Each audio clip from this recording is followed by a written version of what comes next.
Halo teman-teman, tahukah kalian bahwa presentase pencemaran berat di seluruh sungai Indonesia mencapai 50%? Pencemaran air umumnya disebabkan oleh limbah industri dan limbah rumah tangga. Salah satu limbah rumah tangga yang memberi kontribusi terhadap pencemaran adalah limbah deterjen. Kenapa sih deterjen dapat dikatakan sebagai polutan? Kandungan kimia pada deterjen dapat merusak kualitas air di sungai. Kualitas air yang buruk dapat menyebabkan kematian biota air. Nah, dari pernyataan tadi kami telah melakukan praktikum yang bertujuan untuk mengetahui cara untuk menguraikan limbah deterjen. Kami menggunakan metode fitoremediasi menggunakan kayu apu. Kalian tahu mekanisme fitoremediasi?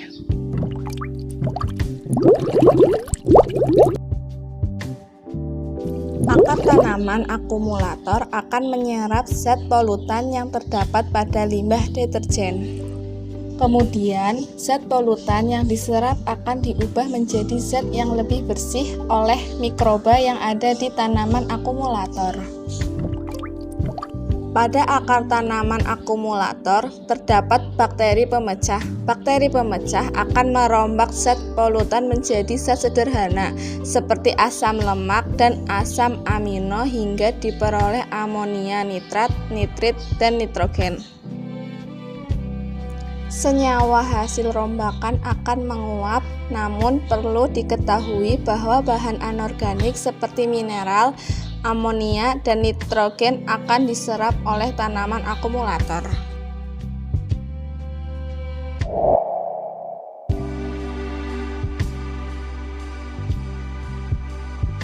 Kami menggunakan teknik fitoremediasi dengan pengulangan setiap 2 hari sekali menggunakan 4 wadah. Langkah pertama yang kami lakukan adalah mengecek pH air limbah. Setelah pengecekan pH, air limbah diberi ikan mujair hidup, lalu dihitung waktu hidup ikan tersebut.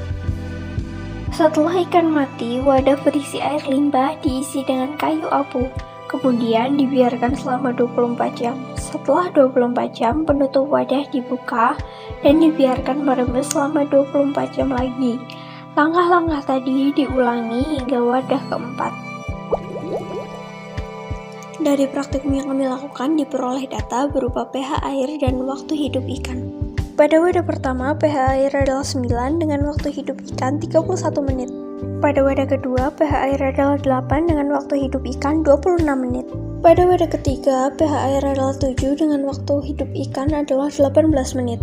pH air pada wadah terakhir adalah 6 dengan waktu hidup ikan 46 menit. Pada wadah pertama, ikan bereaksi dengan mengeluarkan lendir dan sedikit darah dari insangnya.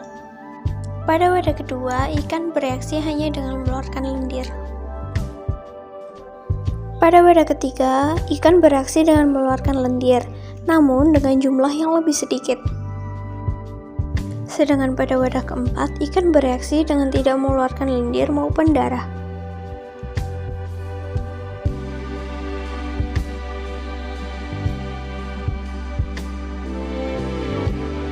Ikan akan mengalami kerusakan sel dan penyempitan hati apabila terpapar deterjen. Ikan yang terpapar limbah deterjen secara terus-menerus dapat mengalami kematian dalam jangka waktu yang panjang. Teknik fitoremediasi menggunakan kayu apu memiliki keunggulan.